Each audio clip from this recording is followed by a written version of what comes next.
tsainky ma zakavulangi kwanao tsara be tano mafitsara ngana anao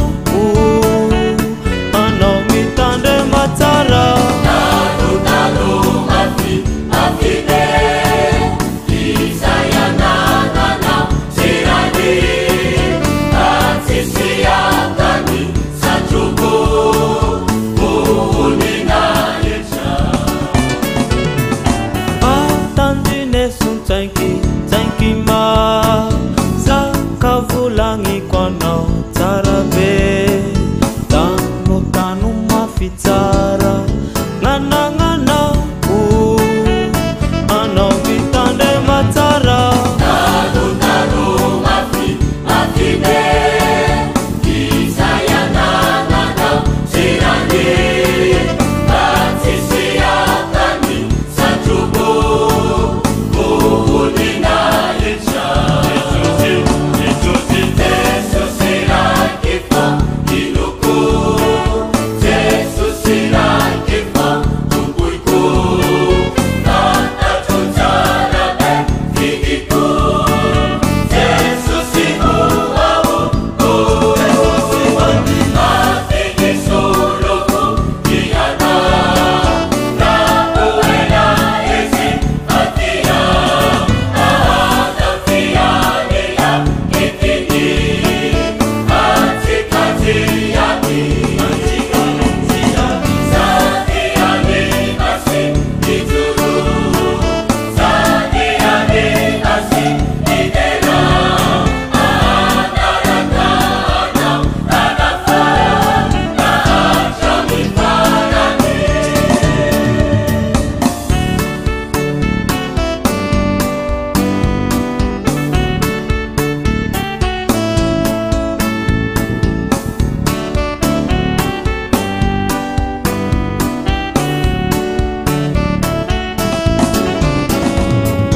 fampiana razo marube mama ni pandrika luzabe famtaru tsara zala misi ajeri tandrenu misi sanduka tano mafide isayanana sirani atsisiatani sajubu unina yecha Jesus será que fa inuku Jesus será que fa tubuiku nata tutsara be figiku Jesus siku au ate solo kiana na uena esi atia ada fiane ya kitini atikati yaki sadiani asi ituru sadiani asi itera anaraka anafa na ajami parani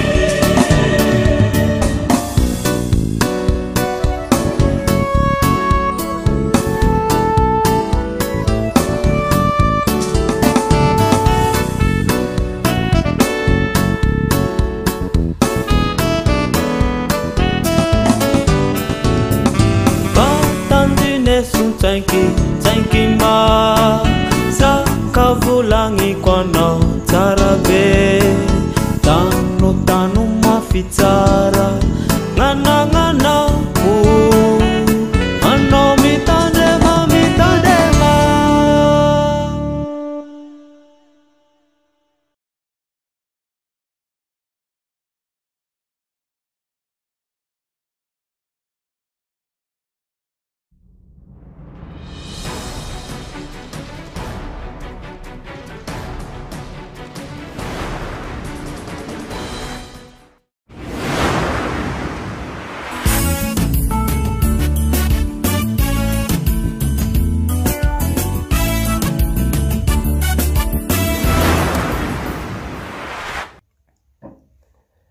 Misaotra n'Andriamanitra mandrakariva isika noho ny famindrapony nahazoana nantontosa ity video fampianarana ity, izay notsoahana avy tamin'ny teny faneva amin'izao fa 10 taona ny zanaky ny fiangonana Loterana Malagasy izao dia ny Hebreo 10:4. Manao hoe: areoka isika ifampandinika hampandroso ny fitiavana sy ny asa tsara. Misaotra ny zanaky ny fiangonana Loterana Malagasy izay nisafidy ka nametraka izao anjara biriky izao amin'ny tenanay ho fampitana ny filazantsara ao amin'izao tontolo izao ka hiteraka fahalalan'Andriamanitra sy ny teniny ary Jesosy Kristy Tompo. Misaotra ny synodam-paharitany loatra, toy izany koa ny filevana Moramanga sy ny fitandremana marovay izay hiasana ankehitriny. Ankehitriny dia miaina vanim-potoana mampitaintaina ny zanak'olombelona. Iaraha mahita tokoa manko ireo zava-miseho sy ny firimorimo fandrosoana izay tsy afaka hialana intsony, na ara-tsosialy izany na ara-politika, indrindra fa ny lafiny ara-teknôlôjia. Amin'izao taonjato faraka amin'ny 20 izao, izay azo ambary indrindra fa ivon'ny fandrosoana sy ny fanatontoloana amin'ny lafiny rehetra. Tafapakany amin'ny ankonana kristianina izany. Efa hita eo amin'ny andavanandrom-piainana ireo marika fa miaina izany tokoa ny olona tsirairay, hatramin'ny ankizy indrindra ireo olon-dehibe, variana ny ankamaroan'ny olona. Mipaky eo amin'ny fiainany tsirairay izany ka tonga hatrany amin'ny fiangonana. Vokatr'ireo rehetra ireo dia tsy mahagaga raha misedra olana ny ankohonana sy ny fiangonana. Tsy afa-miala amin'izany ny ankohonana kristianina, indrindra fa ny kristianina ao amin'ny fiangonana Loterana Malagasy. Izany indrindra no androsoana ity fampianarana ity izay mitondra ny lohateny hoe: ny ankohonana kristianina hampandroso ny fitiavana sy ny asa tsara. Ny ankohonana kristianina hampandroso ny fitiavana sy ny asa tsara. Maro ny zavatra sedrain'ny fiangonana, nefa koa tokony hojerena akaika ny fiainan'ny ankohonana kristianina, indrindra fa ny tanora sy ny sekolalady izay heverina indrindra fa ho avin'ny fiangonana ka hitondra fampandrosoana amin'ny lafiny ara-pitiavana sy ny asa tsara ao anatin'ny fiangonana. Ny fanontaniana mipetraka tsy maintsy hovaliana dia izao: inona no andraikitry ny ankohonana kristianina amin'ny fampandrosoana ny fitiavana sy ny asa tsara amin'izao vanim-potoana izao? Inona no andraikitry ny ankohonana kristianina amin'ny fampandrosoana ny fitiavana sy ny asa tsara amin'izao vanim-potoana izao? Satria tokoa manko dia izao, tokony hisy akony na vokany eo amin'ny fiainana sy ny fiarahamonitsika ankehitriny izany, tsy amin'ny tsirairay ihany fa na dia eo amin'ny ankohonana indrindra koa aza. Ireo no resantsika, fandeha aloha hojerentsika ary horesahana fohy ny epistilin'ny Hebreo izay nanatsoahana izao faneva ny 10 taona ny zanaky ny fiangonana Loterana Malagasy izao. Dia hojerentsika ny antony nanoratana ny epistilin'ny Hebreo sy ny votoatin'ny boky. Tsy tahaka ny fisian'ny fiamorana na ny fampianaran-diso nitranga tao amin'ny fiangonana izay nitarika amin'ny mpanoratra noratra ny epistily toy ny Galatia na ny Kolosia, ny mpanoratra ny epistily ho an'ny Hebreo. Ny zavatra tsapa dia izao: niditra tsikelikely ny alasalanany amin'ny fahatotosany fanavotana ny taon'i Jesosy Kristy, izany hoe ny anangatsika ny fonon'ny kristianina Hebreo, ka tsy nisy fikelezanaina amin'ny maha-kristianina azy loatra tahaka ny tamin'ny voalohany intsony. Marina fa efa kristianina tranainy ihany ireto, arak'izay hita ao amin'ny Hebreo 5:12 hoe: fa na dia tokony efa mpampianatra azy ianareo no fahaelan'ny andro, dia mbola mila izay hampianatra anareo ny habidian'ny mpampianarany ten'Andriamanitra indray, ary efa toy izay tokony homendronony ianareo fa tsy ventokanina. Efa niaritra fanenjehana na fony fananany ary fahoriana maro no niaretan'ny kristianina Hebreo. Tena nafana fotokoa tamin'ny fanarahana an' Jesosy tamin'ny voalohany kanefa lasa nangatsika satria ny adi-pinoana maha-kristianina andavanandro no navesatra taminy. Ny tsy fitiavana, ny esona seho an'olona ivelany no tsy zakany ka natonga ny mpanoratra hananatra azy ireo amin'ny Hebreo 7:12 sy 7:17 hoe: ary amin'izany Jesosy koa dia niaritra teny ivelan'ny vavahady mba hamasina ny olona amin'ny rany, koa aoka hivoaka keo amin'ny eo ivelan'ny toby mitondra ny latsa izay nentiny. Ireo anton'ireo dia izao: ny areraka sy ny analemy tokoa ny kristianina Hebreo, toa mila ho lany hery amin'ny lalana sarotra ny olalovana. Dia hoy ny avatra avy amin'i Jesosy nampitondraina ny mpanoratra arak'izay hita ao amin'ny Hebreo 12:12 hoe: koa atanjao ny tanana miraviravy sy ny lohalika malemy. Nitsahatra ny fandrosoan'ny fiangonana, tafiditra ny tsy finoana, ny anangatsika ny fonin'olona, velona ny fisalasalana. Ary samy nametra-panontaniana no maro manao hoe: tena vitan'i Jesosy tokoa ve ny famonjena? Sa mbola tokony ho tazomina ny fihevahana-drazana Jodaisma? Toa niafina taminy fa fahatanterahan'ilay taloha ny vaovao nentin'i Jesosy. Nandalo krizy ny fiainam-panahy ny kristianina Hebreo. Ireo zavatra maro samihafa ireo ny olana ambaran'ny epistiliny Hebreo ka hitarafana indrindra ihany koa ny ankohonana kristianina amin'izao vaninandro iainantsika izao. Ho jerentsika voalohany hoe ankohonana kristianina. Raha ny famaritana tany amin'ny ambaratonga fototra no hamaritana azy dia izao: ny ankohonana dia fitambaran'ny ray, ny reny ary ny zanaka. Ireo natao hoe ankohonana. Tsy dia lavitra izany ny ankohonana kristianina, fa ny ankohonana kristianina dia tsy ampiasana ho kisary anehoana ny fiangonana kristianina ihany, fa anambarana koa ny fifamatorany mahizy azo rotonta. Ny ankohonana no sela fototry ny fiangonana, na koa singa fototra izay fitombohan'ny fiangonana kristianina. Ankohonana kristianina no miteraka fiangonana kristianina. Izany hoe raha tsy misy ny ankohonana dia tsy misy fiangonana, ary raha tsy misy ankohonana kristianina dia tsy misy ny fiangonana kristianina. Dia izao, raha fonenan'Andriamanitra amin'ny fanahy ny fiangonana dia ho trano fonenany amin'ny fanahiny koa ny ankohonana kristianina. Ary raha fonenan'Andriamanitra amin'ny fanahy ny ankohonana dia ambaran'i Paoly eo amin'ny Galatiana 5:7 fa velon'izany fanahy izany izy. Noho izany dia afaka tamin'ny fahafatesana ara-panahy izay nao hamarin'ny fijangajangana, ny fahalotoana, ny fanompoan-tsampy sy ny fimamona ary ny filalaovan-dratsy rehetra, ny fitsitokotokoana sy ny endrim-pisarana rehetra, fa kosa anjakan'ny fitiavana sy ny fiadanana araka an'Andriamanitra ary ny fahonona-po. Manaraka izany, raha toeram-panaovana fanompoam-pivavahana amin'Andriamanitra ny fiangonana izay antsoina hoe tempoly, dia toerana izay fanaovana fanompoam-pivavahana aminy koa ny ankohonana kristianina izay vita fihavanana taminy. Izany rehetra izany no mahafaka azy amin'ny fanandevozana izao tontolo izao sy ny filany. Ambarany eo amin'ny Efesianina 5:2-4 sy ny 5:9-7 ny fomba ny ankohonana dia izao: ny reny sy ny zanaka dia naiky sy anohy ny raim-pianakaviana tahaka ny fanekena sy ny fanohavan'ny fiangonana an'i Kristy izay lohany. Ny raim-pianakaviana kosa etsy an-daniny dia ho tian'ny ankohonana tahaka ny fitiavan'i Kristy ny fiangonana.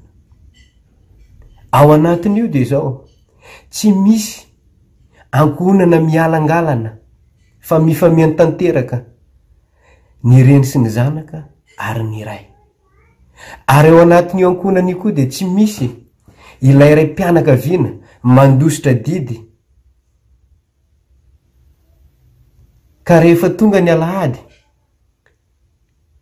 dia neny sy ny zanaka ihany no tonga ny am-piangonana, fa dada lasa mamorona zavatra tao eny amin'ny fiarahamonina. Tsy io no antsoina hoe ankohonana kristianina, fa ny ankohonana kristianina dia izao: tompon'andraikitra voalohany ny ray, ary tsy amaray azy no manery azy, fa ny fitiavany ray ny ankonany dia tahaka ny fitiavany Kristy, ny fiangonana ihany koa. Ny fiangonana no antony anekena sy anoavany mambra ny ankonana azy tahaka ny fanoavany fiangonana any Kristy. Mifamaritra tanteraka era. Ao anatiny io ankonana kristianina io no ivelomany fiangonana kristianina ihany koa. Ary tompona ndraikitra feno ao anatiny zany ireo mambra ny ankonana tsirairay, ny zanaka, ny reny ary ny ray. Mifameno tanteraka ireo. Raharaviny ireo rehetrarehetra dia zao: ny fahazoan'ny fitiavany Kristy laky eo anivon'ny ankonana sy ny fiaim-piainany rehetra no izy koa tempolo fonenan'Andriamanitra amin'ny fanahy, no mitarika azy hampandroso ny fitiavana sy ny asa tsara. Ka tokony ho velona sy andeharika izany ny fanahy. Ny ankonana efa vita fanekena sy vita fihavanana tamin'Andriamanitra. Ary raha io fihavanana amin'Andriamanitra io no voatazona ao amin'ny ankonana dia zao: tsy ho levona ao aminy ny faniriana hanatanteraka sy hampandroso ny asa tsara omba ampitiavana. Ka dia ninona zava-mitranga eo amin'ny ankonana, ninona rivodozany fandrosoana izay mitsoka mafy manerana izao tontolo izao, dia tsy haresy ny ankonana kristianina izany, ary tsy haresy ihany koa ny fiangonana kristianina. Ireo no azo amaritana ny atao hoe ankohonana kristianina. Fa fitiavana manao ahoana no tokony handrosoan'ny kristianina, indrindra ny ankonana. Fitiavana manao ahoana no handrosoan'ny ankohonana kristianina. Ny fitiavana no isehoan'ny asa tsara, na eo amin'ny fiangonana zany na ao amin'ny ankonana. Vokatry ny fitiavana ny asa tsara izay asehon'ny ankonana. Ny teny hoe fitiavana dia avy amin'ny foto-teny hoe tia, filazana faniriana anao na faniriana anana no heviny voalohany. Amin'izany dia fanehoana fifanampiana, fifandraisana amin'ny fifanampiana izay fanaovan'ny olona roa na maromaro no ambadika izany. Ary io indrindra no niavian'ny teny hoe fifankatiavana. Araka izany, ny fitiavana dia miseho amin'ny fifanolorana, fifampizarana ary fifamonjena amin'ireo tranga rehetra misy eo amin'ny fiarahamonina. Vokatry ny fitiavana ohatra no mampisy ny firaisan-kina. Ary amin'ny fiverina malagasy, ny fitiavana dia ilay fifaneraserana miseho amin'ny endrika fifanampiana sy fizarana ny soa na ny ratsy eo amin'ny fiainana. Ary indrindra manoloana ny tranga iray toy ny fahoriana ohatra. Mana ny endrika manokana isehoany ny fitiavana eo amin'ny fiarahamonina malagasy dia ny fihavanana izany. Ireo no hitarafana ny antsoina hoe fihavanana na ny fitiavana eo amin'ny fiarahamonina misy antsika eo amin'ny andavanandro. Fa inona kosa no ambaran'i Paoly apôstôly mahakasika izany fitiavana izany? Raha ao amin'ny epistiliny Paoly izao midadasika ny resany mahakasika izany fitiavana izany. Ny anarana agape, io no fototra hitondrany izany hoe fitiavana izany. Ary io agape io na io fitiavana io dia zao: tsy mitsahatra miasa ary tsy misaraka amin'ny foto-kevitra maro izay hoentiny eo anatin'izany epistily zany. Ampiasainy amin'ny toro-hevitra amin'ny fampiasana ny fitiavana sy ny vokatsoa avy amin'izany dia fiainam-panahy, ankalaina ny ratsy fa tiavina ny tsara. Tsy manisy ratsy ny namana fa atao izay hatanterahany lalàna. Ny fitiavana koa dia mampandroso, maharo-po, mora fanahy, tsy mialina, tsy miebebo, tsy levona mandrakizay. Eny, tsy misy azo ampitaina amin'izany fitiavana izany na dia ny finoana sy ny fanantenana azy. Mihoatra lavitra noho ny finoana sy ny fanantenana ny fitiavana hoy Paoly. Tsy tian'ny olona lalaim-baraka, fa no hotafiana fitiavana sy aina amin'izany amin'ny fifaliana dia ilay fitiavana avy amin'Andriamanitra Ray Jesosy Kristy Tompo. Io no iainan'ny olona. Fitiavana mitombo no omen'Andriamanitra ary mikelaina amin'izany ny olona ao amin'i Jesosy Kristy. Ka ny ankohonana ny tsirairay izay matsapa fa ao amin'i Jesosy izy dia tokony hitombo fitiavana mandrakariva. Tokony hizara izany fitiavana izany mandrakariva ary hitahiry izany fitiavana izany, fa ambaran'i Paoly fa tsy misy azo ampitahina amin'izany fitiavana izany na dia ny finoana aza. Mahery vaika ny fitiavana ary tokony ananany ankohonana kristiana izany. Ny fitiavana dia tsy manimba ny hafa, fa lehibe indrindra ny hoan'i Paoly ny fitiavana ny fiangonana. Ary io indrindra no alaintsika ka hitondrantsika ny fitiavana entintsika hisy vokany eo amin'ny fiangonana tahaka ny an'i Paoly. Ny fitiavana izay no entin'i Paoly teo amin'ny fiainana isanandro dia izao naompany tanteraka tao amin'ny fiangonana. Ary io indrindra no alaintsika ankohonana kristiana, ka ny fifankatiavana izay faneraserahantsika ao amin'ny ankohonantsika dia hoentintsika ihany koa ao amin'ny fiangonana. Ny zavatra misy matetika ary nitrangy eny amin'ny fiarahamonina dia tahaka izao. Ny olana izay misy eny amin'ny fiarahamonina tokony hositranon'ny fiangonana no zary pozina anankiray mampisara tsaraka sy manaparitaka ny ankohonana kristiana ao anatin'ny fiangonana. Vokatry ny olana izay hiainan'ny olona eny amin'ny fiarahamonina izay tokony hositranon'ny fiangonana no lasa pozina anankiray mampisaraka ny fiangonana. Inona no antony izany? Tsy matanjaka, tsy miaina ao anatin'ilay antsoina fifankatiavana tanteraka ny ankohonana, tsy mipaky eny amin'ny fiarahamonina ilay fifankatiavana ao amin'ny samy kristiana, ka zari-pozina anankiray mampizarazara ny fiangonana. Fa ny fitiavana ihany koa dia mandray ny hafa tahaka ny tena sy tahaka ny aniken'ny tompo. Ny tompo manaiky atsika, isika ihany koa tokony hanaiky ny hafa ao anatiny izany. Avy amin'Andriamanitra ny fitiavana, ary tsy misy azo ampitahaina amin'izany fitiavana izany ny fahalalana hafa izay misy eto an-tany, fa ny fitiavana ny ambony indrindra amin'izy rehetra. Ny fitiavana no halalana ny firaisana misy eo amin'Andriamanitra sy ny olona. Taiki amin'ny fitiavana, ny fifankatiavan'ny olona samy olona, ary ny fifankatiavan'ny olona amin'Andriamanitra ihany koa. Indrindra ny ankohonana mandroso amin'ny fifankatiavana ao amin'Andriamanitra. Fa io indrindra no mampisaotra antsika an'Andriamanitra mandrakariva. Ary hoy Paoly hoe mahanti-panahy ihany koa io fifankatiavana. Azo ambara ihany koa fa ny fitiavana dia miralenta amin'ny fanahy Jesosy Kristy. Aiza no hiaina antsika izany? Aiza no ahitantsika izany? Fa rehefa manana fitiavana isika dia io fitiavana io mitovy amin'ny fanahy masina. Ny fitiavana no hanehoana ny fizan-toetra tsara, ary Andriamanitra ny fitiavana no manefa izany ka mahatonga ny finoana hiasa amin'ny fitiavana. Tsy ny asa no manery, fa ny fitiavana no mampirisika atsika anatanteraka ny asa. Ary dia saiko no milaza tsy ampaimbambana, fa ny fitiavana dia miteraka fahafana sy fifanompona, ary tsy mianona fa manao izay hiparitany filazantsara an' Jesosy ary mikelaina amin'izany hatrany. Noho ny fitiavana no mampirisika ny olona rehetra hanaparitaka ny filazantsara.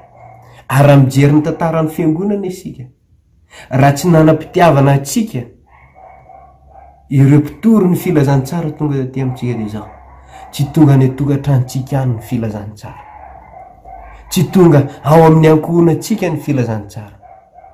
Fa noho ny fitiavana izay misy tamin'ireo misionery hitory ny filazantsara dia indro tonga ty ambaravaratsika, tonga ato amin'ny ankohonantsika ihany koa ny filazantsara vokatry ny fitiavana. ary io indrindra la hiasa tsara vokatry ny fitiavana zay tokony maty matesana sy imasoan'ny ankonana kristiana. Fanomezam-pahasoavana ny fitiavana ary fanomezana tena lehibe indrindra izany. Fanomezana lehibe indrindra ny fitiavana. Mitaiza ny fitiavana. Tsy vitany hoe mitaiza ny fitiavana fa izao koa sady anton'ny atao rehetra. Misakana ny fiatsaram-belatsia fa mampitombo ho amin'ny tsara dia Jesosy. Ary avy amin'ny alalan'izany fitiavana an' Jesosy izany no hitazoman'Andriamanitra atsika ary Jesosy ny ao am-potsika mandrakariva. Ary amin'ny alalan'izany no mampisy ny fanetretena lalina eo mason'Andriamanitra sy ny olona. Foana ny fiatsaram-belatsia ka noho ny fitiavana dia tanteraka ny fanetretena ny olona tsirairay amin'ny alalan'i Jesosy. Mampifalifaly ny fo maolona ny fitiavana. Vokatry ny fitiavana dia falifaly ny ankonana, falifaly ny isan'ny olona, ny tsirairay avy. Ary izany dia lasa tonga soatoavina izay ondanan'ny kristiana. Mampanaja ny hafa sy mahatonga fihavanana ny fitiavana. Ary tsy izany ihany fa ny tena zava-dehibe dia izao, mahavonjy ny fitiavana. Io fitiavana zay hiainantsika io, io fitiavana zay hampirisihana antsika io dia izao, mahavonjy izany fitiavana zany. Ny tian'Andriamanitra no fantatr'Andriamanitra. Ka aseho fa izy no ilay tiantsika. Asehon'Andriamanitra isan'andro isan'andro ange zany. Porofon'Andriamanitra isan'andro isan'andro izany fitiavana zany. Fa raha tsy ny asa nandritra ray segondramonja aza ny fitiavan'Andriamanitra teo amin'ny fiainantsika, rava tanteraka izao tontolo izao ary tsy nisy akory. Fa noho ny fitiavan'Andriamanitra dia izao, miteny amintsika isan'andro isan'andro izy hoe tiany isika. Ary Andriamanitra no miteny hoe tiako ianao, dia tsy misy mahasakana izany niza fa tsy ho foana ny fitiavan'Andriamanitra. Ireo no azo hamoaboasana ny antsoina hoe fitiavana, ary indrindra ny fitiavana amin'ny samy kristiana, ny fitiavana ao anatin'ny ankonana, ary fitiavana tokony hianarana amin'ny samy kristiana ihany koa. Inona kosa aza no asa tsara androsoan'ny ankonana kristiana? Ny fanontaniana mipetraka dia izao: inona moa no atao hoe asa? Inona no atao hoe asa? Ary asa manao ahoana no tokony androsoan'ny ankonana kristiana? Maro samihafa ireo famaritana atao mpikaroka mahakasika ny atao hoe asa. Fa notsongaina manokana ireto famaritana ireto. Ny firaketana ny fiteny sy ny zavatra malagasy dia mamaritra fa hoe raha tao zavatra adidy ary zavatra tao no antsoina hoe asa. Raha tao zavatra adidy ary zavatra tao no antsoina hoe asa. Ilazana ireo handraikitra sahan'ny olona amin'ny andavanandrom-piainany ka manosika azy hihetsika sy hanatanteraka ny asa tandrefy azy. Izany hoe misy adidy miandro ny olona tsirairay avy amin'ny tenany manokana izany, na amin'ny manodidina azy no manosika sy mitona azy hanao zavatra anankiray. Ny dictionnaire encyclopédique illustré indray dia mamaritra ka milaza fa ny asa dia fitambaran'ny raharaha rehetra izay hatao na ara-batana na ara-tsaina mba ahazoana vokatra mazava izay fantatra aminy hoe filanana adidy tsy maintsy atao.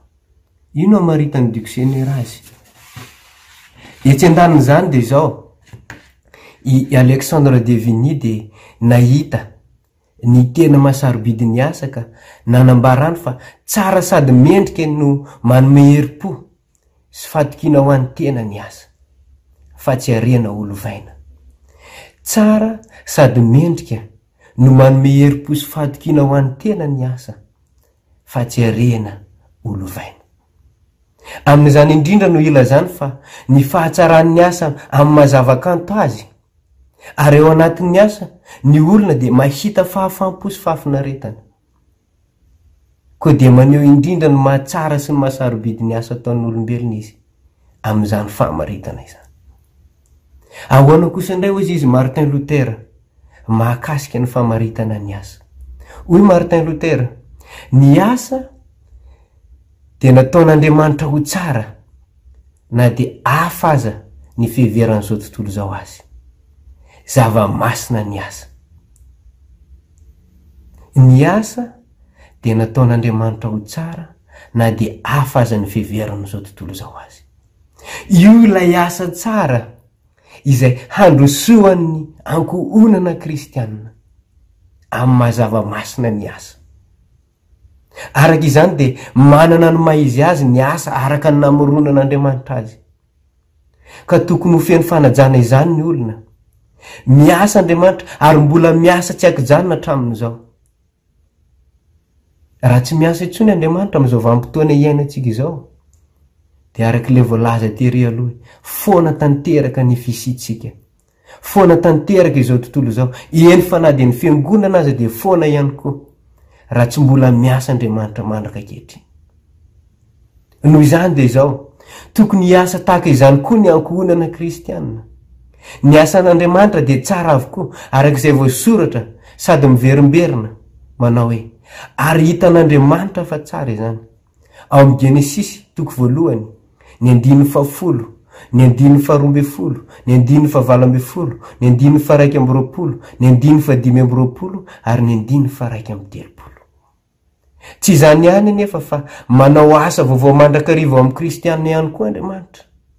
Koa ny olona manana endrik'Andriamanitra dia miasa, kanefa tsy mba didina fitsipika tsy maintsy arahana akory, fa vokatry ny herin'ny fanahy masina izay efa tao aminy tamin'ny alalan'ny batisa. Tsy ny asa no manery. Izany no tsara hotsarovantsika amin'ny mahankohonan'Andriamanitra antsika, amin'ny mahankohonana kristianina antsika. Dia izao, tsy ny asa no manery antsika, fa vokatry ny fahasoavana izay nomen'Andriamanitra antsika dia manao ny asa isika.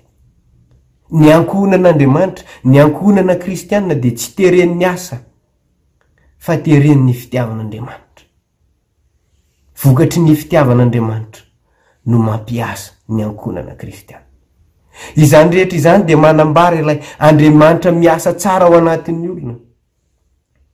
Io asa io mantsy no hamelomany ny tenany sy hanampin'ny hafa, ka feno fanajana izany, ary manatanteraka izany atsakany sy andavany. Izany hoe ilay olona endrik'Andriamanitra feno dia tsy mba manao atsirambina ny asany, koa dia miankina amin'izany ny fahatsaran'ny asa tao mba ho afaka hiantoka ny fahavelomany sy mitondra ao amin'ny fiadanana eo amin'ny fiainana. Io raha ny asa amin'ny fiainana andavanandro no jerena, hahitana vokany, ary io koa dia anisan'ny asa tsara izay androsoany ankohonana kristianina dio amin'ny asa fahavelomany tena. Ny asa natombok'Andriamanitra no tandremany sy tohizany, ny fikarakarana azy. Noho izany dia tena miasa tsara ny olona ary voankazy daholo ny lafiny rehetra, ary avy amin'izany raha teo no isehoan'ny voninahitr'Andriamanitra eo amin'ny asa tao, ka dia ho hita taratra ety avelany izany vokatry ny asa amin'ny fahatsarana rehetra, satria izany tokoa no ekena fa maneho ilay andrik'Andriamanitra ao amin'ny olona. Manao ny asa tsara ny ankohonana kristianina, manao ny asa tsara ny olon'Andriamanitra vokatry ny fahatsaran'Andriamanitra. Mety ho mora ihany zany raha ho lazaina ambava, mety ho mora ihany zany raha lazaina tsotra, kanefa dia izao mila fitolomana sy fiombonana tanteraka amin'i Jesosy. Ary avy amin'izany fiombonana amin'i Jesosy izany no hijoroantsika vavolombelona amin'ny fitiavan'ny Kristy ny ankohonana. Dia izay voalaza ao amin'ny Jona 3:1 manao, fa toy izao ny fitiavan'Andriamanitra izao tontolo izao, nomeny ny zanan'ilay tokana mba tsy ho very izay rehetra mino azy, fa hanana fiainana mandrakizay. Ny ankohonana kristianina dia mijoro vavolombelona amin'ny alalan'ny asa tao hanehoana ny fitiavan'Andriamanitra izay napetrany tamintsika tsirairay avy.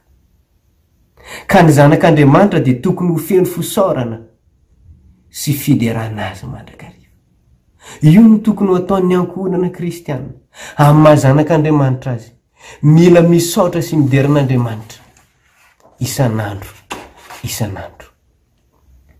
Ary izao koa, ny fiainantsika dia tokony hitaratra ny fitiavan'Andriamanitra ny olona rehetra, ny fahamasinan'Andriamanitra amin'ny fahadiovan'ny fitondran-tena, ny fiteny, ny finoana, ny fiankinana tanteraka amin'Andriamanitra ihany koa.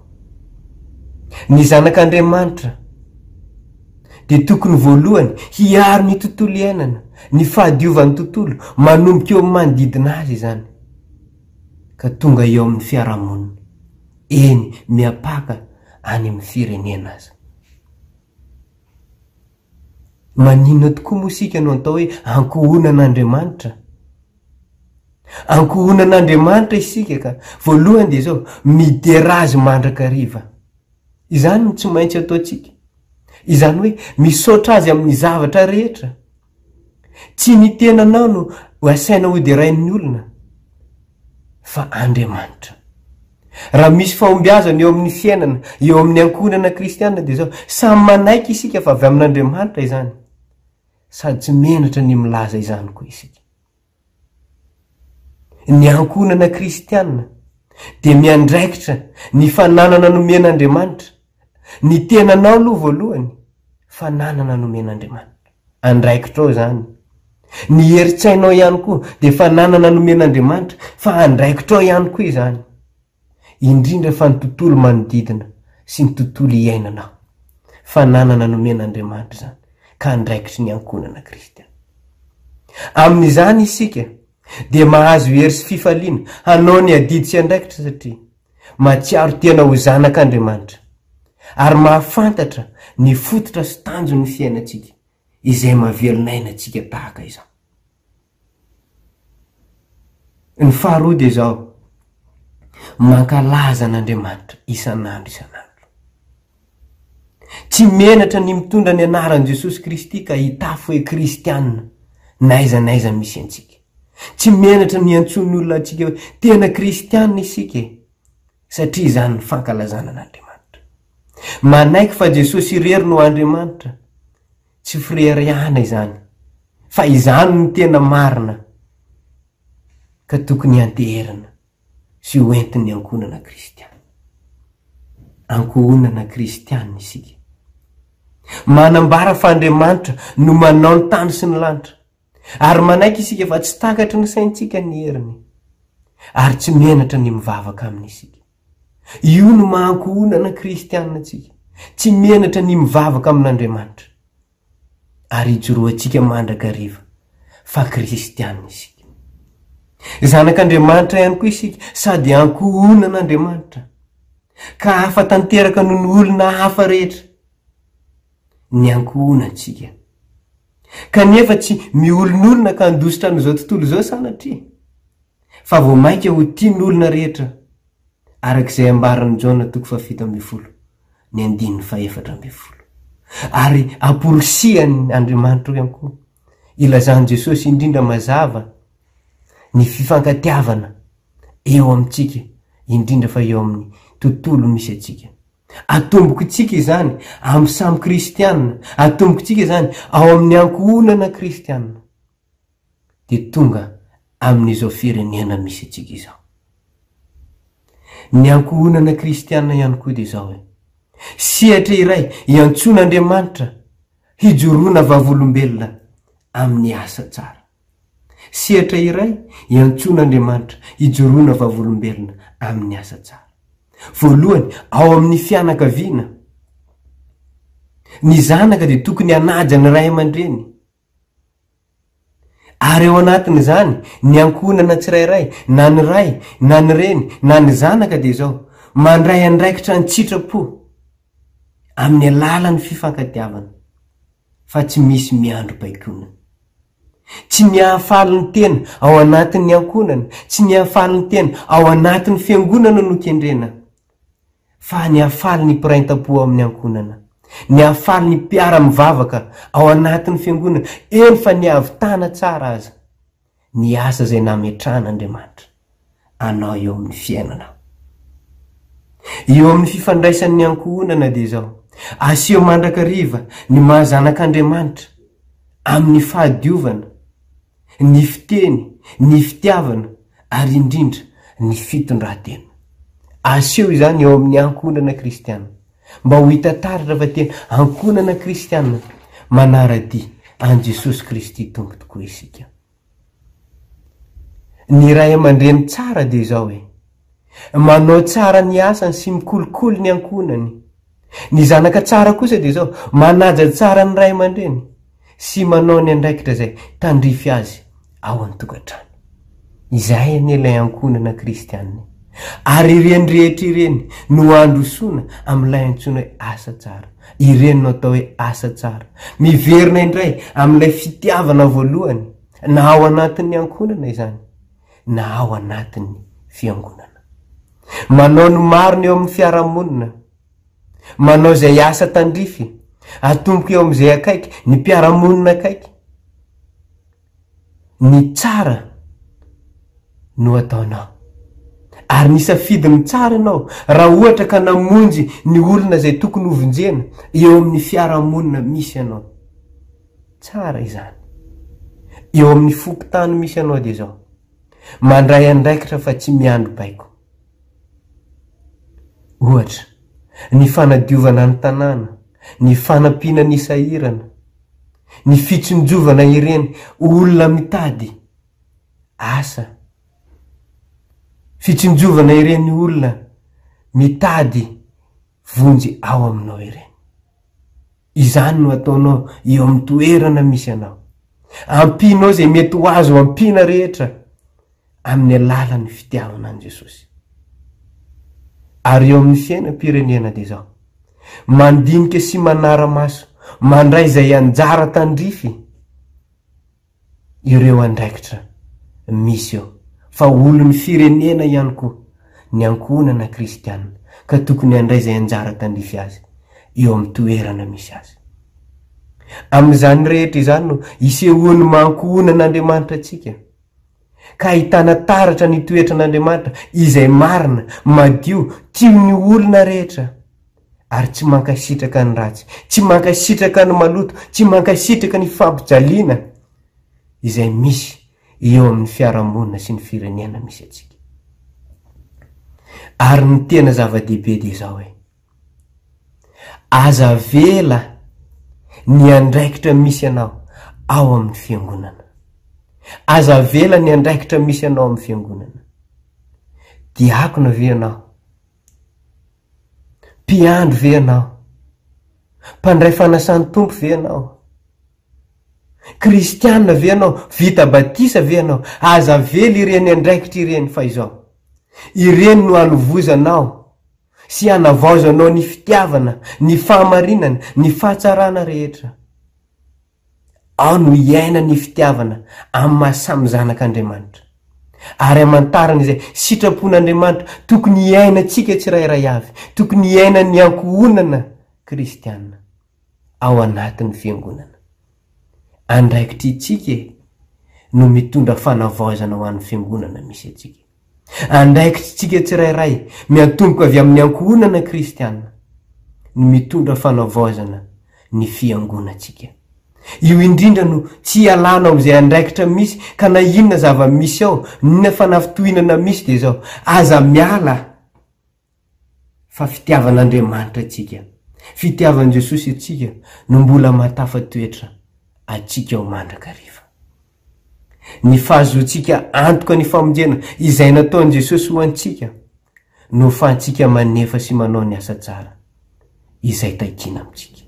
Rehefa tsapanao fa azonao antoka ny famonjena izay natolotra Jesosy ianao, dia ataovy ny asa tsara ho fampandrosoana ny ankonanao, ho fampandrosoana ny fiangonanao, eny ho fampandrosoana ny fiarahamonina sy ny firenena izay misy ianao. Ka io no androsoantsika amin'ny fitiavana mandrakariva. Ho an'Andriamanitra irerany ny tera sy ny aja ary ny voninahitra mandrakizay mandrakizay. Amen.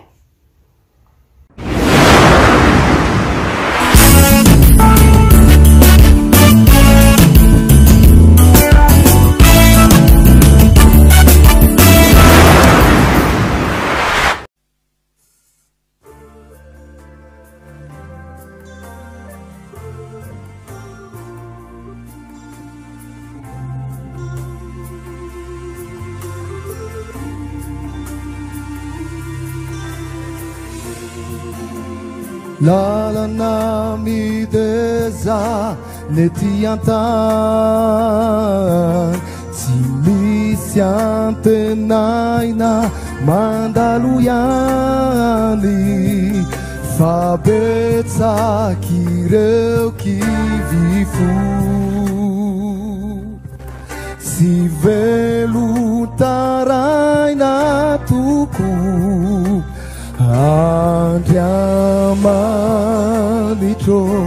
Andriamanitro mitoerare anatiny fonay ianao fanay masino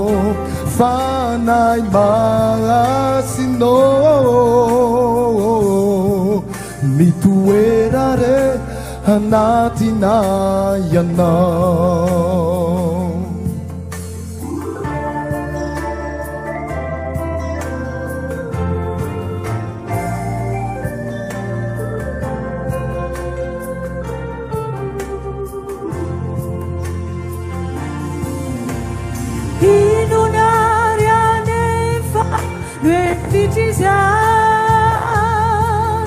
Antara tineji salupayani diniwe taipanga mina fasaula nakafanyana Yara Karsika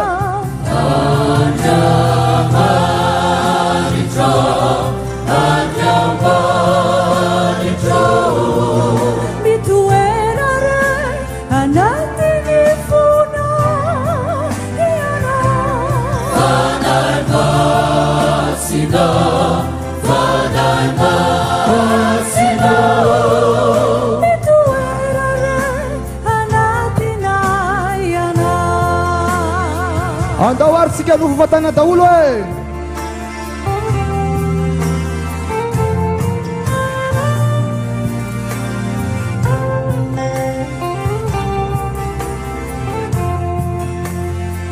makasitraka tompoko rani fiainanay no tsy misy anay de niasa tsatana no anjakao ianao no atopandresena ireo fahavalo rano fiainanay tsy misy anao rano fiainanay no tsy misy anao de niasatsatana no anjakao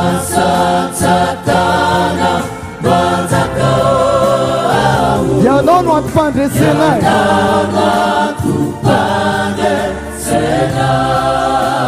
ireo fahavalo riray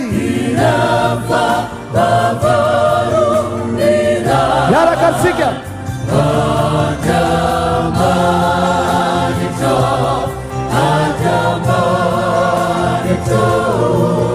mitoerare anatiny fonay ianao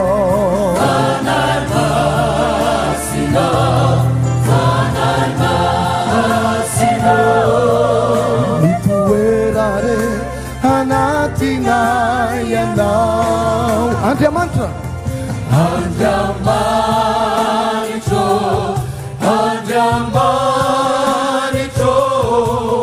mitoerare anatiny fonay ianao fanay masino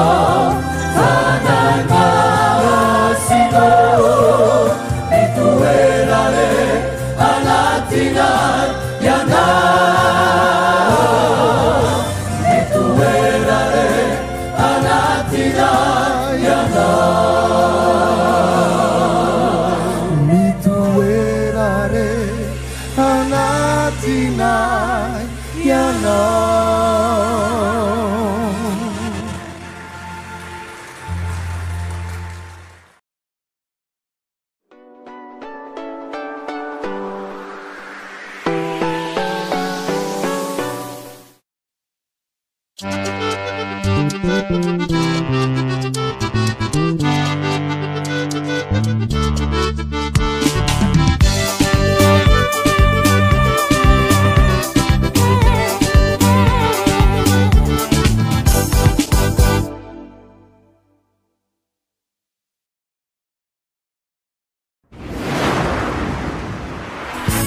Ary aoka isika ifampandinika hampandroso ny fitiava sy ny asa tsara.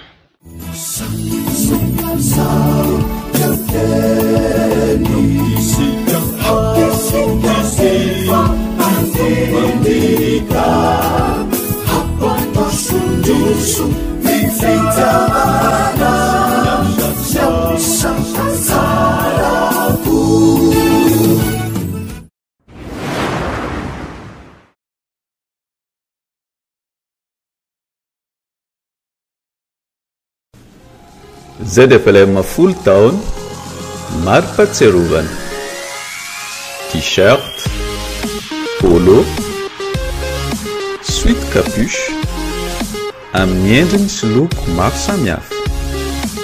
Alefaso ny komandinao ao Antananarivo, ao Fianarantsoa, ao Ambatondrazaka ary ao Mahajanga.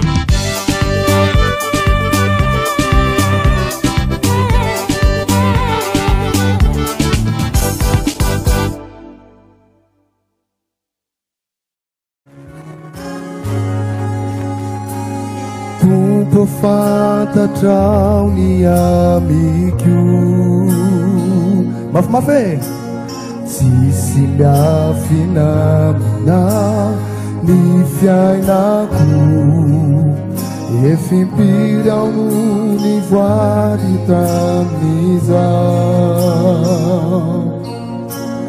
nefa sasany andry fony anao mitoera Jesosy ato anaty ny fokoliana ka levony zao de zao zay tsy asa tanana efa elaona ny miarada nanavinao fa ny ratsy fonano misusu kewanu famalenda murala muramisa rakavila mazaka Jesusio atapukana tugumilana nifyainaku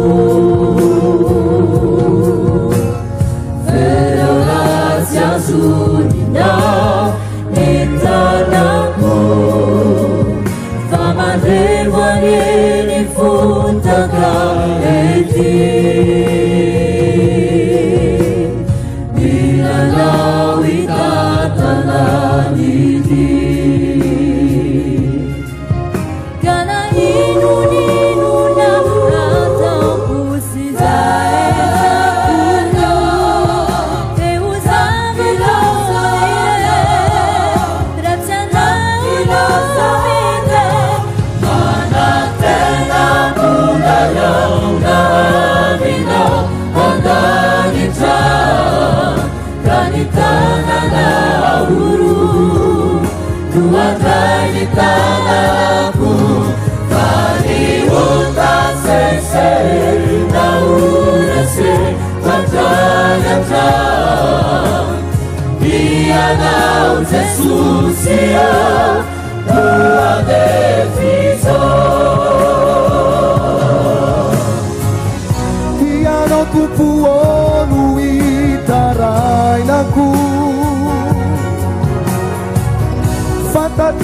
Amoko zay rehetra ny ainako Tasiana barakna itsony aho manomboka izao aho dia azaka andao asika reto da lofampatanana hovoninahitra Andriamanitra irery any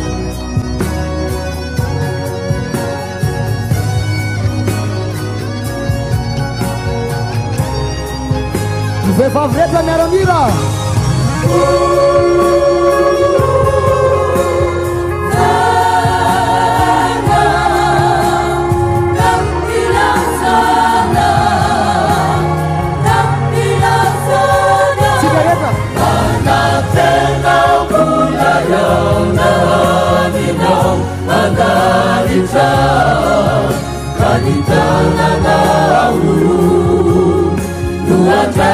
Tanahku Fani unta sese Na urese Wajanata Dia nau Jesus yo Muale fizo Fata jaunya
Jesus,